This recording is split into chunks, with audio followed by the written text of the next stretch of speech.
Bien, nous voilà repartis pour notre installation de petit collectif, je le rappelle. Alors, on va regarder là la constitution des réseaux de chaleur et leur configuration dans un système Cinco 700. Voilà l'objet de notre étude. Donc, c'est un groupe scolaire qui est constitué donc d'une cantine qui se situe sur la partie basse de l'école. Et il y a l'école qui se retrouve en face. Donc, on a la même chaufferie pour les deux bâtiments qui tapent pour environ, je crois, plus de 1500 mètres carrés de locaux. Alors, il y a 10 classes, une cantine de 200 mètres carrés, etc. Enfin, voilà, périscolaire. Voilà. Le bâtiment est assez grand, je l'avais déjà décrit. Donc, une chaufferie qui se trouve adossée à la cantine, deux chaudières de 110 kW, et donc une petite liaison en sous-sol pour alimenter donc la sous-station qui se trouve dans l'école et qui distribuera la chaleur dans le bâtiment école. Voilà, alors si on regarde un petit peu la constitution, donc c'est quelque chose d'assez classique, on a donc une partie chaufferie ici, avec le départ vers la sous-station, un réseau radiateur, une CTA pour la partie office de réchauffage, une CTA pour la partie cantine, voilà ce qu'on trouve. Et puis dans la partie école, donc on va avoir une grosse CTA pour l'ensemble de l'école et un ensemble de radiateurs qui sont utilisés pour chauffer tous les locaux de l'école. En termes de matériel de régulation, donc qu'est-ce qui a été installé? Donc comme je l'ai déjà dit, c'est essentiellement du matériel Cinco 700. Donc on a un régulateur pour piloter la cascade de chaudière, et également en pré-régulateur, donc la partie départ vers la sous-station. Donc voilà, on gère la cascade, on gère le départ vers la sous-station. On a donc un RMH qui gère les deux réseaux de chauffage, le réseau de l'office et le réseau du restaurant. Alors, le réseau de l'office, il est régulé avec une température ambiante à peu près au milieu, c'est pas très grand. Et le réseau restaurant, il est lui aussi régulé avec une température, deux sondes de température montées en parallèle finalement dans la salle de restaurant. J'y reviendrai quand je parlerai plus précisément de la configuration de ces éléments-là. Et on gère aussi la production d'eau chaude. Alors, c'est un poil plus compliqué que ça, puisque c'est un ballon mixte électrique et chauffage, donc via la chaudière gaz. Ce sont des chaudières gaz. On a donc une CTA de l'office qui est gérée avec un RMU 710 et une CTA restaurant qui est gérée avec un RMU 720. Là, c'est basiquement du batterie chaude, où on souffle, on récupère. On n'a pas de récupération de chaleur sur l'office. Par contre, sur la partie CTA restaurant, là, on a une récupération de chaleur, on a un échangeur, de piètre efficacité, 60%, mais c'est toujours ça. Et au niveau de la CTA école, là, on a une CTA assez haut de gamme. Donc, j'étudierai précisément cette CTA et son association avec le régulateur RMU 730, parce qu'il y a plein de choses à dire là-dessus. Voilà. Et puis, on a un réseau radiateur, puisqu'on a tous les radiateurs qui se retrouvent ici, donc qui est géré avec un RMH 760B tout seul. Il a que ça à faire, lui, finalement. Et on a la centrale de gestion des zones, la centrale de communication, RMB 795, qui gère l'ensemble de ces réseaux radiateurs associés à tous les régulateurs terminaux RXB. J'en ai déjà montré la configuration dans une vidéo précédente. Donc voilà, il y a pas mal de matériel, et là, on va s'attacher surtout à la configuration des réseaux de chauffage. Alors, on était souvent confronté à quelques professionnels qui m'ont dit « mais ça marchera jamais votre truc », c'est pas vrai du tout, ça marche très bien quand c'est bien configuré. Alors attention, on est dans une installation KNX avec des coupleurs de ligne, on a plusieurs zones, on a 3 zones, on pourra en avoir plus, mais on a 3 zones dans cette installation-là. Et donc, les zones de distribution de chaleur, si elles sont paramétrées entre 1 et 15, elles ne passeront pas les coupleurs, alors que si elles sont paramétrées entre 16 et 31, elles passeront les coupleurs. Pour la petite anecdote, avec Siemens, lors de la mise en service, on avait configuré nos zones 1, 2, 3, 4, en prenant les premiers chiffres, on ne s'est pas compliqué la vie, et ça marchait pas. Du coup, les besoins de chaleur de la CTA de l'école n'étaient pas transférés jusqu'au jusqu'à la chaufferie, de même que le réseau radiateur, qui n'est aucun, voilà. On a mis du temps à comprendre que tout simplement en augmentant les chiffres à partir de 16, ça marchait beaucoup mieux. Voilà, donc c'est comme les installations, encore une fois, on est dans le petit collectif, donc le petit collectif, des fois on a juste un ou deux régulateurs, on n'est pas dans des grosses installations, et ben on fait des choses quand même vraiment sympas avec ce matériel à condition de le configurer correctement. Alors, comment ça va se passer, les histoires? Ben, on a d'abord une zone de production de chaleur, hein, qui est réglée par la cascade de chaudière, et cette zone, on va lui donner un nombre, c'est la zone 21. Alors, on a notre départ sous station, hein, qui transmettra ses besoins de chaleur, mais c'est une autre zone de production de chaleur. Elle est d'un côté consommateur, puisqu'elle consomme l'énergie, la chaleur de la zone 21, et elle est production de chaleur pour ce qui se situe en amont de cette zone.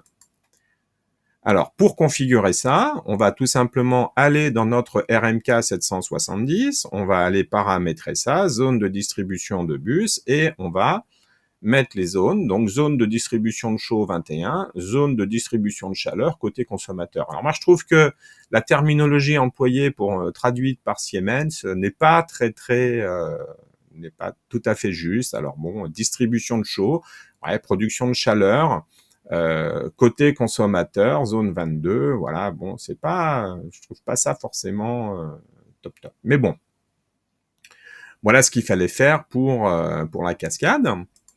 Alors, parce que du coup, voilà, là, on crée cette liaison, hein, automatiquement. Ensuite, ben, on va avoir ici notre réseau radiateur, on va lui donner la zone 23, puisque lui, il alimente par la suite, voilà, donc là, on a un pré-régulateur, donc sur notre RMH 760B, sur les radiateurs d'école, on va aller ici, donc, dans la zone de distribution de bus, et on va avoir, là aussi, et ben une zone 22 et 23, hein, alors c'est le réseau radiateur école, hein, c'est le pré-régulateur qu'on a là. Hein. Donc là, réglage de base, c'est sur les zones de distribution, on a ça. Hein. Voilà, donc toujours sur la même terminologie, donc on associe les zones 22 et 23, donc vous voyez ça, voilà, maintenant on a fait cette communication-là. Ensuite, ben, les consommateurs, il va falloir leur dire où est-ce qu'ils vont chercher. Hein, donc ici, par exemple, pour le radiateur Office, eh ben, on va aller dans le RMH. Le RMH, il gère aussi notre réseau de la salle de restauration et il gère aussi le CS. Donc, on va aller sur notre RMH et cette fois-ci, toujours communication zone de distribution. On n'a qu'une valeur possible, hein, puisque là, on n'est pas entre deux, un consommateur, on n'a pas une consommation et une production de chaleur, hein, donc on n'a qu'une seule zone à régler, 21. À noter que donc forcément, hein, les circuits de chauffage 1, 2 et le chaude sanitaire sont forcément sur la même zone pour prélever la chaleur. Hein, donc c'est la zone ici 21. Qui correspond. On ne peut pas avoir un RMH qui gère des choses à cheval sur deux zones de distribution de chaleur, il faudra en mettre deux. Donc on a réglé maintenant ces trois éléments là. On va continuer avec nos deux CTA finalement, hein, qui vont faire leurs besoins de chaleur au même endroit. Donc, on va prendre le régulateur de la CTA Office, toujours pareil, on va régler la zone 21, et sur le régulateur de la CTA Restauration, on va se régler sur la zone 21. Vous voyez, il n'y a rien de très compliqué là-dedans, une fois qu'on a fait un petit schéma propre pour présenter tout ça. Qu'est-ce qu'il nous reste? Eh bien, il nous reste à gérer la partie école. Donc, on va commencer par la CTA. Alors, la CTA, elle va prélever ses besoins de chaleur sur la zone 22, donc allons-y, besoin de chaleur sur la zone 22, toujours pareil, communication, zone de distribution de bus, le régulateur CTA école, le 730B, qui nous fait le boulot, voilà. Et ben il reste plus que maintenant à utiliser les régulateurs. Alors là, j'ai utilisé une particularité du RMB 795 qui me permet d'avoir lui aussi un collecteur de chaleur. Donc j'ai créé en fait une zone 24 qui est une zone virtuelle. Pourquoi j'ai fait ça? c'est peut-être la partie un petit peu intéressante. Je dis pas que c'est une bonne idée, je dis pas que c'est voilà magnifique. En tout cas, c'est une possibilité qui est offerte. À vous de voir en fonction des projets si vous trouvez ça intéressant. Alors, premièrement, on va aller donc dans la gestion des salles, mon 795B, et on va créer ces deux zones, les zones 23-24.